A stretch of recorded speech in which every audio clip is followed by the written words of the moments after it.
નમસ્કાર મિત્રો, સ્વાગત છે તમારું ફરી નવી એક મારી કહાનીમાં। ભાવનગરથી ગિરનાર જતી બસમાં કંડક્ટર અને વૃદ્ધ દાદા સાથે બનેલી ઘટના।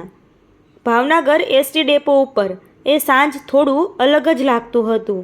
મે મહિનાની ગરમી હોવા છતાં રાત્રિના 10 વાગ્યા પછી હળવો પવન ફૂંકાઈ રહ્યો હતો, છતાં મુસાફરોના ચહેરા પર થાક સ્પષ્ટ દેખાતો હતો।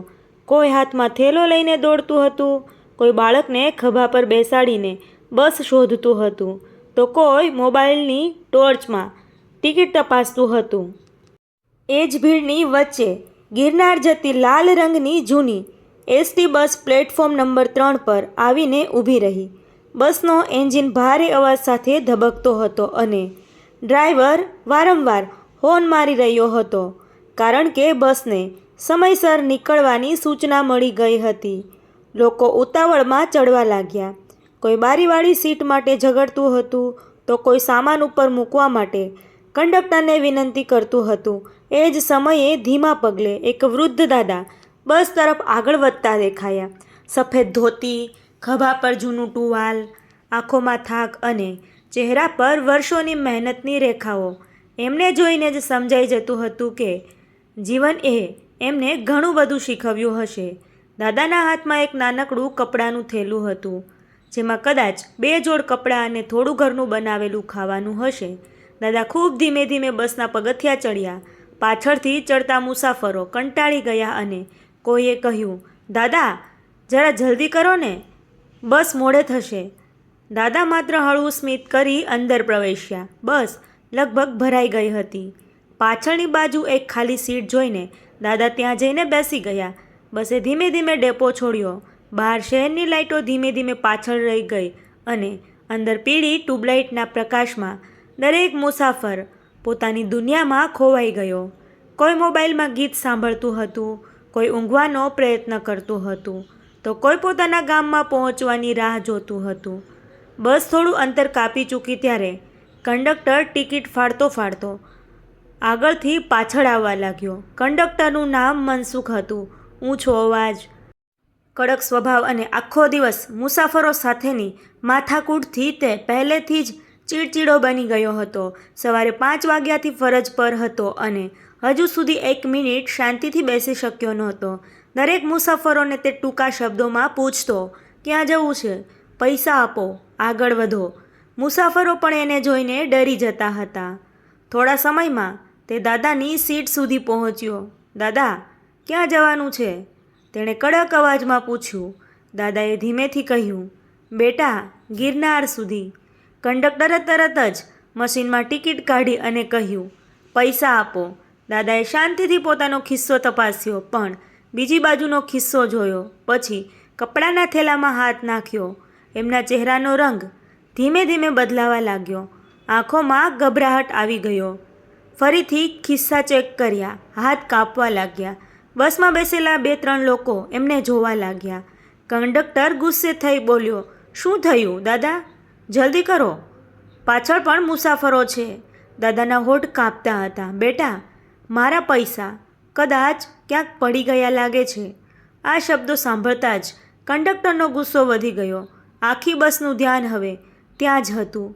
એનો શું અર્થ? પૈસા વગર બસમાં ચડી ગયા? અહીં મફત સેવા નથી ચાલતી। દાદાએ હાથ જોડતા કહ્યું, ના બેટા, મારી પાસે હતા, સાચે હતા। મેં ડેપો પર ચા પીધી ત્યારે કદાચ ખોવાઈ ગયા હશે, પણ મનસુખ હવે સાંભળવાની સ્થિતિમાં નહોતો। જો દાદા, રોજ આવી નાટકબાજી ઘણા લોકો કરે છે। કોઈ કહે છે ખિસ્સા કાતરું થઈ ગયું, કોઈ કહે છે પૈસા ખોવાઈ ગયા। અમારે પણ સરકારને હિસાબ આપવો પડે। ટિકિટના પૈસા નહીં હોય તો નીચે ઉતરી જાઓ। બસમાં અચાનક શાંતિ છવાઈ ગઈ। દાદાની આંખોમાં પાણી આવી ગયું। એમણે ફરીથી થેલો તપાસ્યો, જાણે ચમત્કારથી પૈસા મળી જશે, પણ કશું મળ્યું નહીં। બાજુમાં બેઠેલી એક મહિલાએ દયા દાખવી અને ધીમેથી કહ્યું, ભાઈ, રહેવા દો ને, વૃદ્ધ માણસ છે। પણ કંડક્ટરે તરત જવાબ આપ્યો, બહેન, આજે એકને મફત લઈ જઈએ ને તો કાલે 10 લોકો આવી જશે। નિયમ બધાનો સરખો। દાદા હવે ખરેખર ગભરાઈ ગયા। બસ શહેરથી દૂર આવી ગઈ હતી। બહાર અંધારું અને સૂમસામ રસ્તો, નીચે ઉતરી જવાનું એટલું, મધરાતે અજાણ્યા રસ્તા પર એકલા રહી જવું.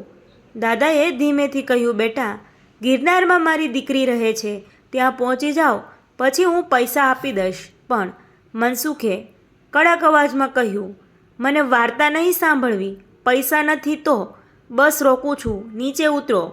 ડ્રાઈવરે પણ બસ ધીમે કરી. એક ક્ષણ આખી બસમાં અજીબ સન્નાટો છવાઈ ગયો. કોઈ કંઈ બોલતું નહોતું, પણ દરેક મુસાફરના મનમાં કંઈક ખૂંચી રહ્યું હતું. દાદા ધીમે ધીમે ઊભા થયા. એમના હાથ કંપી રહ્યા હતા, આંખોમાંથી આંસુ સરકી રહ્યા હતા, પણ એ છુપાવવાનો પ્રયત્ન કરતા હતા. બસના દરવાજા પાસે પહોંચીને દાદાએ એકવાર આખી બસ તરફ જોયું. કદાચ એમને આશા હતી કે કોઈ રોકશે, કોઈ કહેશે, દાદા બેસી જાઓ, પણ કોઈ બોલ્યું નહીં. બસની અંદર માત્ર એન્જિનનો અવાજ ગૂંજી રહ્યો હતો અને એ વૃદ્ધ માણસની લાચાર આંખો દરેકના દિલને અંદરથી હચમચાવી રહી હતી. બસ હવે અંધકાર ભરેલા હાઈવેના કિનારે ઊભી હતી. બહાર દૂર સુધી કોઈ ગામ દેખાતું નહોતું, ફક્ત રસ્તાની બાજુએ ઊભેલા વૃક્ષોની કાળી છાયાઓ અને વચ્ચે વચ્ચે પસાર થતા ટ્રકોના તેજ હાઇલાઇટ્સ જ નજરે પડતા હતા. દાદા ધીમે ધીમે બસના દરવાજા તરફ આગળ વધ્યા. એમના પગમાં જાણે તાકાત જ નહોતી રહી. દરેક પગલું એમના દિલ પર ઘા મારતું હોય એમ લાગતું હતું. બસમાં બેઠેલા ઘણા મુસાફરો એમને જોઈ રહ્યા હતા, પણ કોઈની હિંમત નહોતી થતી કે ખુલ્લેઆમ કંડક્ટરને કંઈક કહે. દાદાએ બસના દરવાજા પાસે ઊભા રહીને એકવાર ફરી હાથ જોડ્યા. બેટા, આટલી રાત્રે હું ક્યાં જઈશ? મારી દીકરીને મળવા જાઉં છું. 2 વર્ષ પછી બોલાવ્યો છે. મારી પાસે ખરેખર પૈસા હતા. એમના શબ્દો કંપી રહ્યા હતા. એ અવાજમાં એવી લાચારી હતી કે થોડા સમય માટે બસની અંદર બેઠેલા લોકો પણ આંખો નીચે કરી બેઠા. પરંતુ મનસુખનું મન જાણે આખા દિવસની ચીડ અને ગુસ્સાથી કઠોર બની ગયું હતું. દાદા, મારી સાથે દલીલ ન કરો. નિયમ એટલે નિયમ.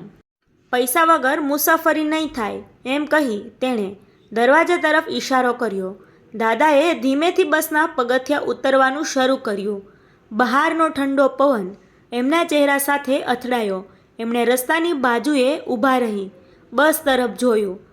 એ નજરમાં દુઃખ પણ હતું, અપમાન પણ હતું અને કદાચ ભગવાનને એ નિશબ્દ પ્રશ્ન પણ હતો કે આખી જિંદગી મહેનત કર્યા પછી વૃદ્ધાવસ્થામાં માણસ એટલો લાચાર કેમ બની જાય છે? બસની અંદર બેઠેલા એક નાનકડા બાળકે પોતાની મમ્મીને ધીમેથી પૂછ્યું, મમ્મી, દાદાને કેમ ઉતારી દીધા? એ પ્રશ્ન સાંભળીને એની મમ્મીની આંખો પણ ભીની થઈ ગઈ, પણ એ કોઈ જવાબ આપી શકી નહીં. ડ્રાઈવરે બસ આગળ વધારવા માટે ગિયર નાખ્યો. એટલામાં પાછળથી એક યુવાન ઊભો થયો. લગભગ 25-26 વર્ષની ઉંમર હશે. સાદા કપડાં, ખભા પર બેગ અને આંખોમાં કંઈક અલગ જ શાંતિ. તેણે ઊંચા અવાજે કહ્યું, 1 મિનિટ, બસ રોકો. આખી બસનું ધ્યાન હવે એની તરફ ગયું. કંડક્ટરે છીડાઈને પૂછ્યું, હવે શું થયું?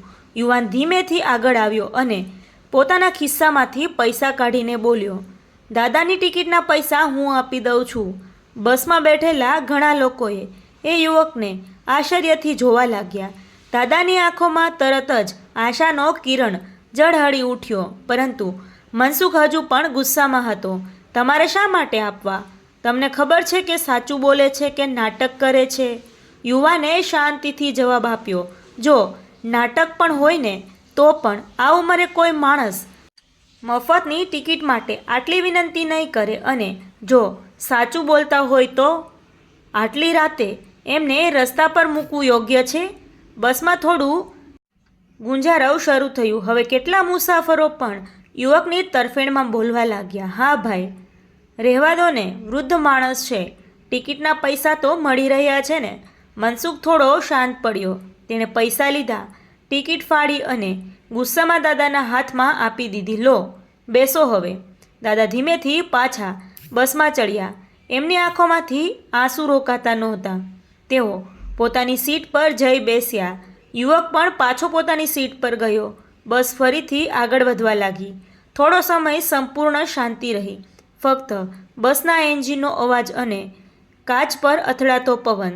દાદા વારંવાર પાછળ ફરીને એ યુવકને જોઈ રહ્યા હતા. અંતે તેઓ ધીમે ધીમે ઊભા થયા અને યુવક પાસે આવ્યા. બેટા, તારું નામ શું છે? યુવકે હળવું સ્મિત કરીને કહ્યું, મારું નામ અવિનાશ. દાદાએ કંપતા હાથ એની માથા પર મૂક્યા. ભગવાન તને બહુ સુખ આપે બેટા. આજે તું ન હોત ને તો કદાચ હું આ રસ્તા પર એકલો રહી જાત. અવિનાશે ધીમેથી કહ્યું, દાદા તમે બેસી જાઓ.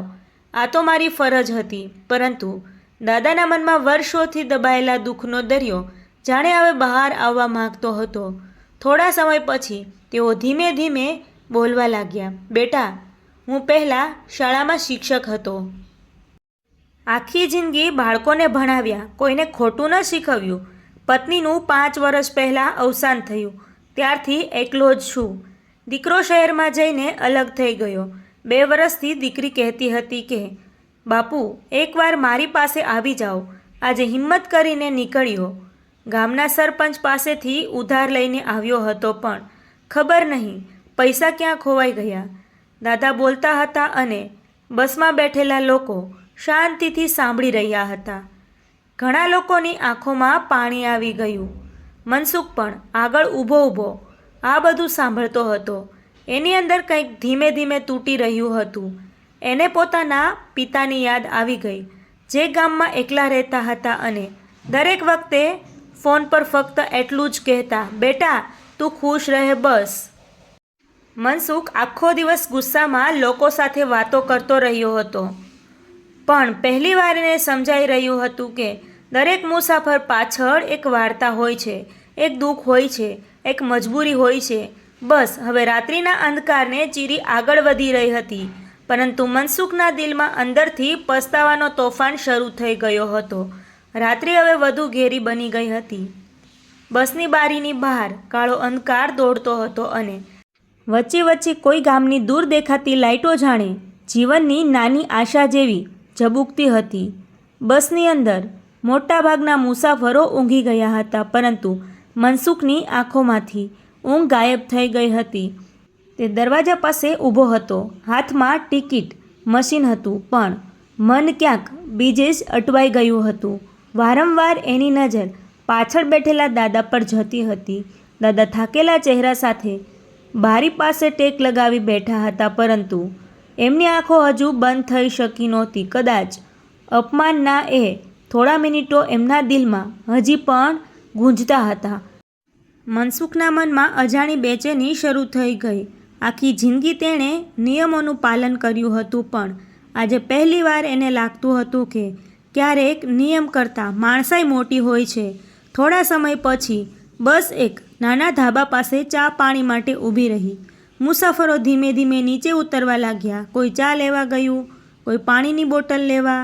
દાદા પણ ધીમે ધીમે સીટ પરથી ઊભા થયા, પણ એમના પગમાં એટલી તાકાત નહોતી કે નીચે ઉતરી શકે. તેઓ ફરી પાછા બેસી ગયા.